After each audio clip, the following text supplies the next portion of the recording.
good evening. Welcome to Friday's edition of Prime TV News with me, Iftia Abdul Qadir. A look at your top stories first.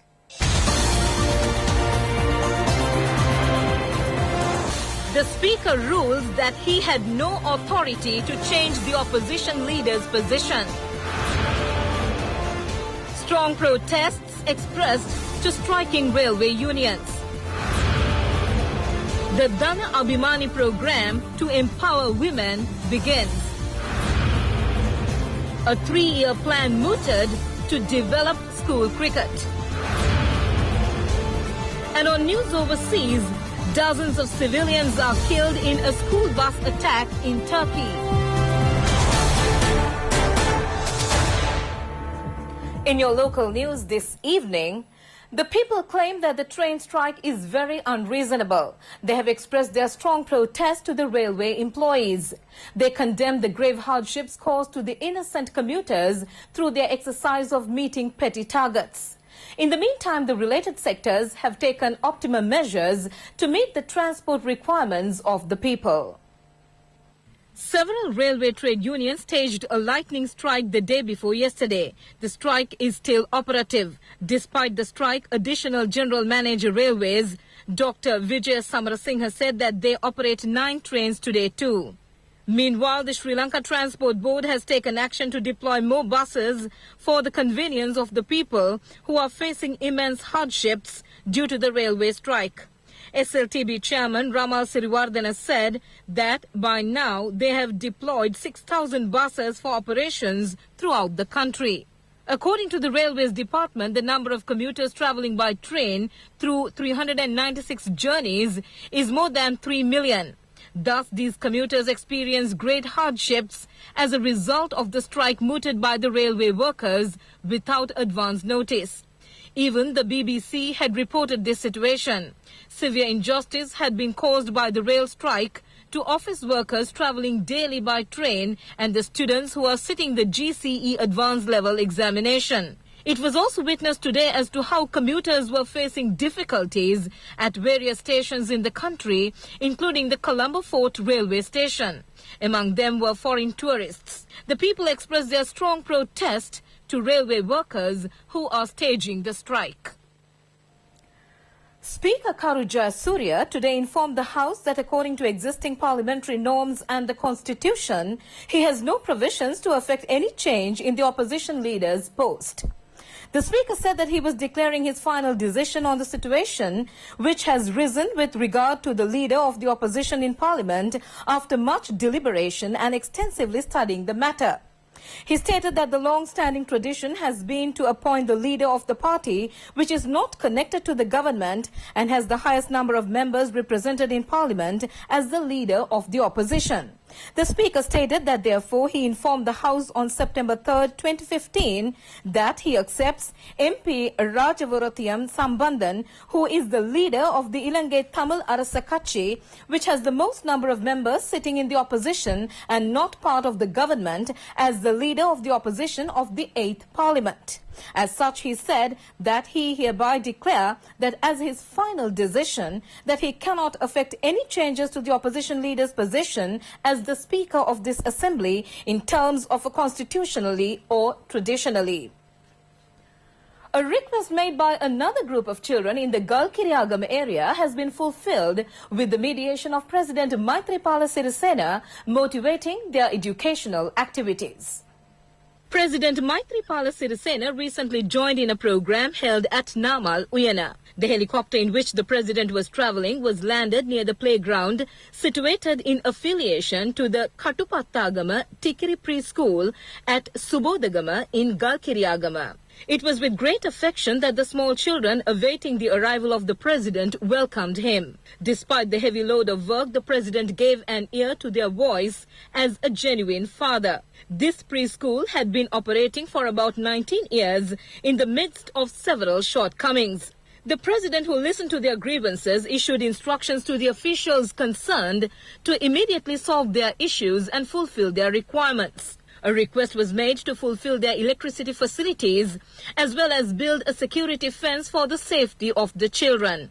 Additional Secretary to the President and Director General of the Mahavali Authority, Sarath Chandra Sirivitana, said that action was being initiated to immediately fulfill this need as per the instructions of the President. In the meantime, the President did not forget to inquire into the welfare of the residents who gathered at the site. The President also gave instructions to the officials to immediately meet the request made by the residents on the repairs that should be effected to the Pubogama sub-post office. On to a headline-making story. Prime Minister Ranil Wickremesinghe has said that programs to empower women socially, economically and politically have been launched at the village level. The Prime Minister made this reference launching the Dana Abhimani program to empower women through economic strength.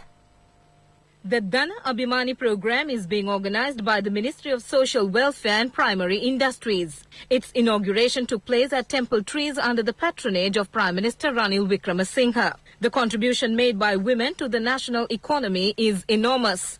The aim of the Dana Abhimani program is to use it more productively. Rural women leaders are being educated under this program. It is hoped to solicit the contribution of rural women to the production task through rural women leaders. The intention of this program is to strengthen the family economy by directing the women for various enterprises programs such as self-employment. Loan assistance is being given under this program to improve the small and medium-scale industries that are operating or that are to be launched. Prime Minister Ranil Wickremesinghe said that hitherto not a single government took initiatives to strengthen women. But he said that they were able to get it done by the government headed by Maithripala Sirisena to strengthen rights of the women at the grassroots level. A majority of the population in the country are women. But if they are not strengthened at the grassroots level, it is of no use talking about the national or provincial council level. In these few years, the Prime Minister said that their intention is to strengthen the women at the grassroots level. In every format, women will be given the leadership at the economic activities. Whether they are of the north or south, attention will be drawn to the problems of the women. He added that he had no doubts that women would take the lead in the political and economic fields in the next few years. Minister Dayagamage said that what they were doing through their ministry was to enhance the value. Without directly exporting an item, what they do was to enhance its value locally and then export it. Then it will be possible to secure its value. If so, he said, he solicits the support of everyone. It is planned to hold 12,000 medical clinics throughout the island. This, he said, will help in emptying half of the beds in hospitals. This would be launched in the entire island. Minister Chandrani Bandara and Deputy Minister Anoma Gamage were among those present on the occasion. You're watching Prime TV News and still on the local scene. A 3-year plan has been presented by a committee comprising several former cricketers. The purpose is to be develop school cricket. Accordingly, a workshop on behalf of cricket skippers, coaches and lecturers was held at the Education Ministry today. Minister Akila Viraj Karyawasam said that cricket is devoid of party, colour and religion. If cricket is to be taken to international level, cricket has to be developed in the school, encouraging the youth. It is in this respect that they took action to develop cricket according to a plan. Also in the past, they were able to recruit 3,850 cricket coaches. They have been finalized and the appointments will be granted soon. As a government, they are doing everything possible to develop the sport with particular attention given by the Education Ministry. He said that it would take several years to reap the results of the program and clinch the World Cup as in the past. Former cricketer Mahela Jayawardena pointed out that changes have been effected to laws of the competition. While improving the technical side of the cricketers, their other requirements should also be fulfilled. A high expenditure is being borne this year for school cricket in supplying the necessary material for cricket. This would help in improving the talents of the children. It is hoped to improve 6 playgrounds at the school level and extend the necessary facilities to the children of the area. Justice Minister Thalata Attukorala has said that the independence of the judiciary has been totally consolidated under the Good Governance administration. The minister said that within the first week of October, they hoped to launch the House of Justice project, comprising 40 courts within the courts complex in Colombo. All this was being done giving due respect to the judiciary. She is only the justice minister and not the head of the judiciary. Some consider that it is the minister who sort out all judicial issues. This opinion is wrong. She added that they have consolidated the independence of the judiciary under the present government. The minister was addressing a function organized for the laying of a foundation stone for a new judicial complex in Ratnapura. The project is estimated to cost 2,500 million rupees. Action has been taken to build the new judiciary complex due to the congestion within the judiciary in the Ratnapura district and the dilapidated condition of the existing buildings. Sabaragamuwa Governor Niluka Ekanayaka, Parliamentarian A.A. Vijayatunga and Chief Justice Priyasat Depp were among those present on the occasion. The historic Kandy Asala Perehara festival will begin on Sunday. A media briefing was organized in this respect at the Government Information Department under the patronage of Deputy Minister Lasantha Alagiyavanna. Deputy Minister Lasantha Alagiyavanna said that the Kandy Asala Perehara festival can be described as an event organized to display the identity of the country. As Sri Lankans, it is a known fact to the nation that the entire world has drawn its attention to the Kandy Asala Perehara. As such, he added that this is an occasion in which the country could portray its historical gesture. The planting of cup at the 4 Mahadevalas will be held on Sunday. Since then, 5 internal Pereharas will be held for 4 days. 100 elephants and nearly 1,500 artists are scheduled to join in this cultural festival. The Diyavadena Nilame, Pradeep Nilangadala, told the journalists that the first Kumbal Perehara will be held on the 16th of August and it will leave from the main Vahalkada of the Dalada Maligava and approach the Dalada Vidya. It will be the first Kumbal Perehara to parade the streets. The first Randoli Perehara is scheduled to be held on the 21st of August. The final Randoli Perehara will parade the streets on the 25th of August. It will be followed by the water cutting festival of the 4 Mahadevalas. The Kandy Asala Perehara festival will draw to a close with the Day Perehara on the 26th of this month. The handing over of the scroll to the President on the afternoon at the President's house in Kandy, mentioning that the Perehara festival has been held successfully, will bring the festival to close. The Colombo Fort Magistrate has decided to keep aside the case filed against several persons, including former Presidential Chief of Staff Gamini Senarath, with regard to an allegation of misusing a sum of 4 billion rupees.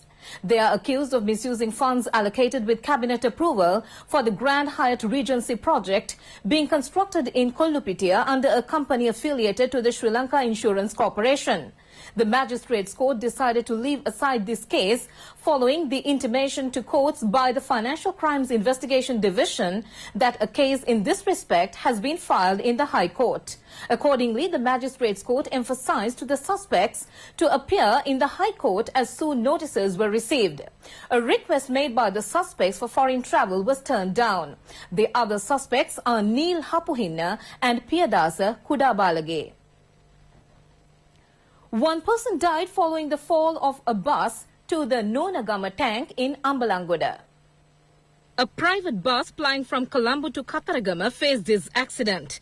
The accident happened in the wee hours of today. The individual who died in this accident was a driver residing in the Kataragama area and serving in the Katugastora depot. He had been travelling on the footboard when the accident occurred. Several who sustained injuries have been admitted to the Ambalangoda hospital. The bus which fell into the Nonagama tank was taken out this morning with the help of a crane. In the meantime, another accident occurred when a motor vehicle collided with a van in the Pelvehera area along the Dambulla-Habarana main road. The van had caught fire. A father and a son were saved and hospitalized. Officials of the fire brigade unit of the Dambulla Municipal Council, with the support of the residents, took action to rescue them. The new medical faculty of the Sabaragamuwa University, built according to a budget proposal of the present government, is scheduled to be opened in December this year. The new medical faculty has been established within a building complex belonging to the Auditor General's Department in the Batuhene area in Ratnapura. Initially, 75 students will be admitted to the medical faculty, and the required Z-score for the purpose has already been announced. Also, action has been taken to recruit the required lecturers and the staff. A group including Vice-Chancellor of the Sabaragamuwa University, Professor Sunil Shanta, recently undertook a visit to the faculty. For more information, visit www.itnews.lk. Together with the rest of the news team, I'm Iftia, wishing you a pleasant evening and a super weekend. Bye-bye.